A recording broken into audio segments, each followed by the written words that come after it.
Assalamualaikum warahmatullahi wabarakatuh. Di sini saya akan membahas tentang hakikat manusia menurut pandangan Islam. Sebelumnya, perkenalkan nama saya Inang Syafari Betan dari Prodi PGSD kelas B.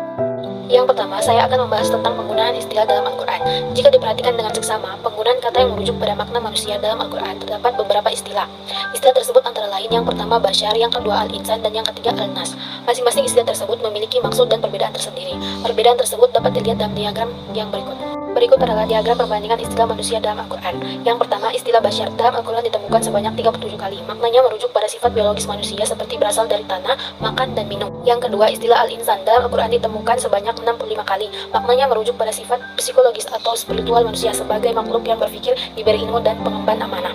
Yang terakhir, Al-Nas dalam Al-Quran ditemukan sebanyak 240 kali. Maknanya merujuk pada sifat manusia sebagai makhluk hidup, sosial, atau kolektif.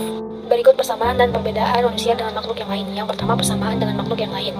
Perlu kita ketahui manusia dan makhluk Allah yang lain mempunyai tujuan penciptaan yang sama, yakni sama-sama diberi tugas untuk beribadah kepada Allah Subhanahu wa Ta'ala. Namun demikian, dalam kenyataannya terdapat kelompok ciptaan Allah yang lain yang membantah terhadap perintah Allah, yakni iblis dan syaitan. Hal ini sebagaimana terekam dalam Al-Quran surah Al-Baqarah ayat 34. Berikut eksistensi dan martabat manusia. Yang pertama, tujuan penciptaan manusia. Tujuan pokok penciptaan manusia adalah semata-mata hanya untuk beribadah kepada Allah Subhanahu wa Ta'ala. Hal ini sebagaimana dijelaskan dalam Al-Quran surat Az-Zariyat ayat 56 yang artinya, dan aku tidak menciptakan jin dan manusia melainkan supaya mereka mengabdi kepadaku.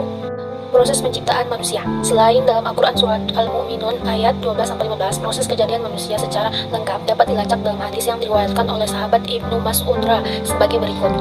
Jadi dapat kita simpulkan bahwasanya proses penciptaan manusia itu dimulai dari tahap sulala atau saripati makanan, kemudian nutfah sperma, lalu terjadi konsepsi atau pembuahan, dan masuk ke dalam rahim yang menjadi embrio, kemudian berkembang membentuk alaka, yang kemudian berproses menjadi mudghah izama atau tumbuh tulang belulangnya. Kemudian tulang-tulang itu dibungkus dengan daging. Setelah terbentuk manusia yang utuh, kemudian Allah meniupkan nafakha kepada ruhnya, kemudian jadilah ia makhluk yang unik atau khalqan akhar. Setelah menjadi manusia yang khalqan akhar, dia akan kembali kepada asalnya, yaitu kepada kematian.